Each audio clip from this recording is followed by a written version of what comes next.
lady becomes pregnant, she always has an impression of a very smiling and a happy baby. And this is what it looks like. But in reality, many babies cry a lot. This is what it looks like. And many mothers become restless, helpless, they can't sleep, they become emotionally liable, and many of them end up having depression. And that's the topic. 50% of all the newborns cry a lot. You may not be able to see that crying at birth, which generally starts by about 2 weeks, worsens by about 2 months, and generally starts subsiding thereafter, which is a normal course seen in about 95% of the kids. You may not see that crying every day. Roughly about 3 to 4 times in a week, they cry excessively for more than 3 hours in a day. Sometimes the crying becomes inconsolable, and this is where the things get really messy. An experienced mother can identify a infantile colic when a child starts pulling the legs to the abdomen, clenches his hands, and facial grimaces, abdomen becomes tight and very gassy, and can also vomit at that time. So by this we can easily identify a infantile colic. Most mothers ask this question: is there anything wrong in my rearing? Is there anything which I ate made my child cry so much?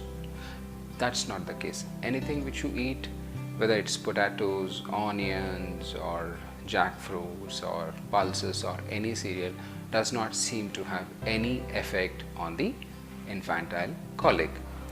The reality also is there is no difference between the breastfed to the bottle fed babies, or breastfed babies to the formula fed babies, or switching over from breastfeed to formula feed, or vice versa, does not seem to have any effect.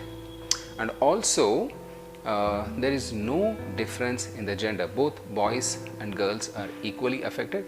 There is no difference between the first born babies to the later born babies. All seem to be equally affected. There are more myths than facts in infantile colic.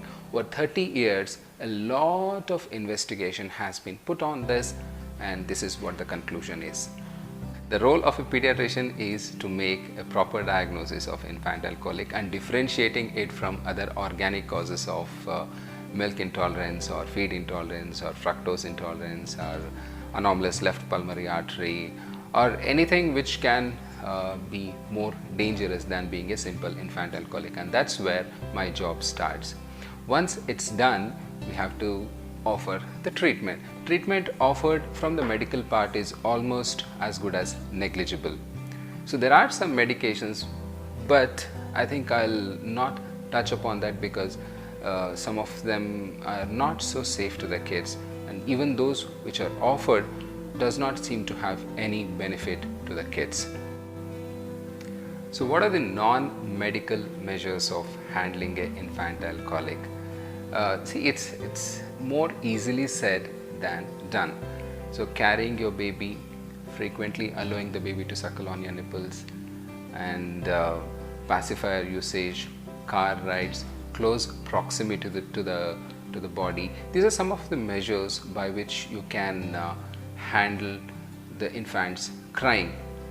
It is said, like, postural change, repetition, and constancy to maintain a non-crying state is very important. In simple, it is said in 5S, that is swaddle the baby, swishing the baby, and putting the baby in stomach position, swinging, and allowing the baby to suckle on your nipples. These are the measures which you can pacify the baby. Swishing the baby is very important. That is the white noise, like a hair dryer or a vacuum cleaner noise. So these ones tend to reduce the child's crying. Take home message for the day is 50% of all babies cry. 95% of them do settle down in about 4 or 5 months. All that you need to have is great patience and a little know-how of how to handle your baby. There's nothing in the diet which can change the course, and there is nothing in the parental care extra to be done for your child. happy parenting. Please like, subscribe and share it among your friends so that this channel can grow. Thanks for tuning in.